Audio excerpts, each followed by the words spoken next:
بسم اللہ الرحمن الرحیم۔ سبق نمبر 3، جنازے کے مسائل۔ میت کو کون نہلائے؟ سب سے بہتر بات یہ ہے کہ میت کو اس کے قریب ترین رشتہ دار نہلائیں۔ ہاں، اگر قریبی رشتہ دار غسل وغیرہ کے طریقے سے واقف نہ ہوں تو پھر کوئی اور شخص بھی غسل دے سکتا ہے جو دیندار اور مسائل سے واقف ہو، اور بہتر یہ ہے کہ غسل دینے والا باوضو ہو۔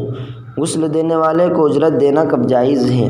اگر غسل دینے والے بستی میں چند آدمی ہو تو کسی کو اجرت پر لا کر میت کو غسل دلایا جا سکتا ہے، لیکن اگر پوری آبادی میں ایک ہی آدمی غسل کے طریقے سے واقف ہو تو پھر اسی آدمی کو غسل دینا ضروری ہے، اور غسل دینے کی اجرت لینا اس کے لیے جائز نہیں۔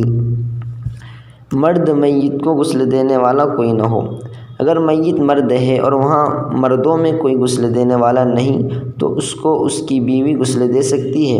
بیوی کے علاوہ کسی عورت کے لیے غسل دینا درست نہیں، خواہ وہ محرم ہی کیوں نہ ہو، اور اگر بیوی بھی نہ ہو تو اس کو تیمم کرا دینا چاہیے، لیکن تیمم کرانے والی عورتیں اگر میت کی محرم ہیں تو ہاتھ لگانا درست ہے، اور اگر عورتیں غیر محرم ہو تو میت کے بدن کو ہاتھ نہ لگائیں بلکہ ہاتھ میں دستانے پہن کر یا کپڑا وغیرہ لپیٹ کر تیمم کرائیں۔ مرنے کے بعد بیوی اور شوہر کا حکم۔ کسی کا شوہر مر جائے تو بیوی کے لیے اس کا چہرہ دیکھنا، نہلانا اور کفنانا درست ہے، اور اگر بیوی مر جائے تو شوہر کے لیے اس کو نہلانا اور بدن چھونا تو درست نہیں، البتہ دیکھنا اور جنازہ اٹھانا جائز ہے۔ بچہ و بچی کو کون غسل دے؟ اگر کسی ایسے چھوٹے نابالغ بچے کا انتقال ہو جائے جن کو دیکھنے سے شہوت نہیں ہوتی تو ایسے بچوں کو عورتیں اور ایسی بچیوں کو مرد بھی غسل دے سکتے ہیں، اور اگر بچے و بچی اتنے بڑے ہوں کہ ان کے دیکھنے سے شہوت ہوتی ہو تو لڑکے کو مرد اور لڑکی کو عورت ہی غسل دے۔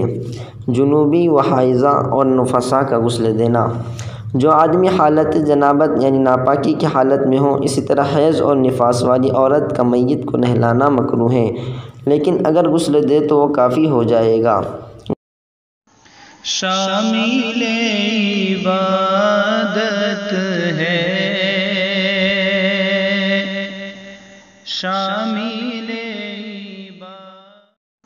شامل عبادت ہے،